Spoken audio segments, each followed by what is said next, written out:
பாட ஆரம்பிக்கிறதுக்கு முன்னாடி நம்ம துவா ஒதுக்கலாம். ரப்பி ஷ்ரஹ்லி சத்ரி வயஸ்ஸிர் லி அம்ரி வஹ்லுல் உக்தத்தம் மின் லிசானி யஃப்கஹு கௌலி ரப்பி ஜித்னி இல்மா ரப்பி ஜித்னி இல்மா ரப்பி ஜித்னி இல்மா.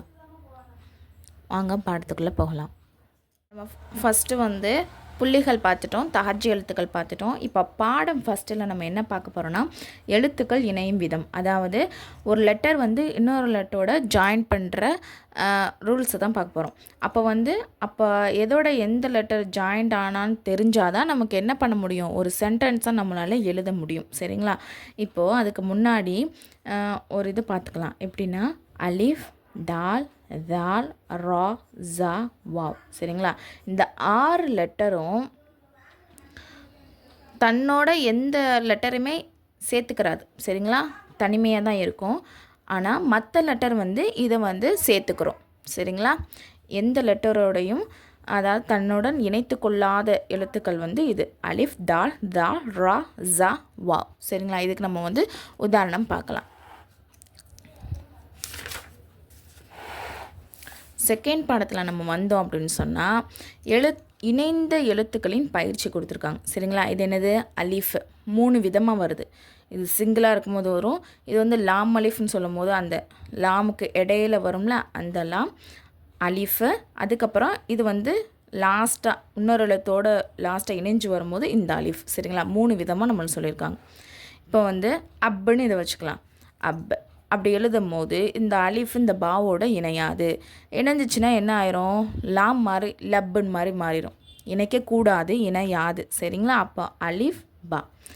இப்போ பா அப்படின்னு நம்ம சொல்லும் போது பா அப்படின்னு நம்ம சொல்லும் போது அப்போ இந்த பாவோட இந்த பா இந்த அலிஃபை இணைச்சிக்கிறது. விளங்குதா உங்களுக்கு? இந்த அலிஃப் தன்னோட பாவை இணைச்சிக்கல, ஆனால் இந்த பா அலிஃபை இணைச்சிக்கிறோம். இப்போ மீமும் அதே மாதிரி தான். புரிஞ்சா உங்களுக்கு? தன்னுடன் எதையும் இணைச்சிக்கிறாது, ஆனால் மற்ற லெட்டர் அதை இணைச்சிக்கிறோம். உங்களுக்கு இந்த உதாரணம் பார்க்கும்போதே உங்களுக்கு புரியும். அடுத்து பா சொல்கிறாங்க. இது ஸ்டார்டிங்கில் ஆரம்பிக்கும் போது இப்படி, சென்டரில் வரும்போது இந்த மாதிரி வரும். அதே மாதிரி தா, சா. ஓகேங்களா? இதெல்லாம் மற்றவங்களோடையும் இணைஞ்சு வரும், இடையிலையும் வரும். இந்த பா, தா, சா இந்த 3மே எப்படி வரும்னா ஸ்டார்டிங்லேயும், அதாவது இது மற்றவங்களோட இணைஞ்சிக்கிறோம், இடையிலையும் வரும், எல்லாமே வரும். ஓகேங்களா? அதே மாதிரி ஜீம், ஹா, ஹா. அடுத்து தால் நம்ம சொன்னோம்ல, என்ன சொன்னோம்? அதாவது தன்னுடன் எந்த லெட்டரையுமே என்ன பண்ணாது, இணைச்சிக்கிறாது. ஆனால் மற்ற லெட்டர் இதை சேர்த்துக்கிறோம் அப்படின்னு நம்ம பார்த்தோம். அப்போ தால். இப்போ தப்புன்னு வச்சுக்கலாம். இப்போது இந்த பாவோட இணைஞ்சிருக்கா?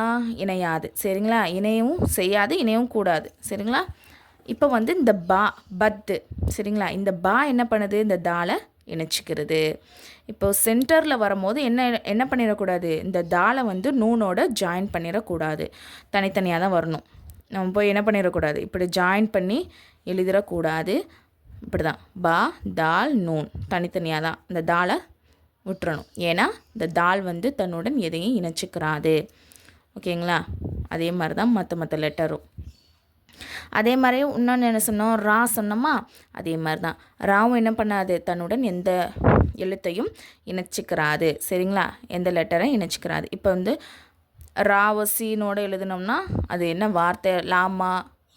அது வார்த்தையாகவே இருக்காது. சரிங்களா? அது சேராது. சரிங்களா? சேர்க்கவும் நம்ம கூடாது. நம்ம முதல்ல எழுதும் போது நமக்கு எதை சேர்த்து எழுதணும், சேர்த்து எழுதக்கூடாதுன்னு தெரியாதுல்ல.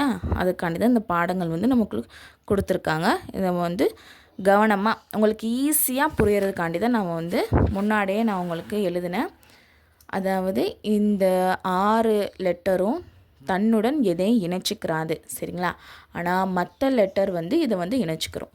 ஓகேங்களா? இது நீங்கள் தெளிவாயிட்டுனாலே உங்களுக்கு நீங்கள் எழுதும் போது உங்களுக்கு ஈஸியாக இருக்கும்.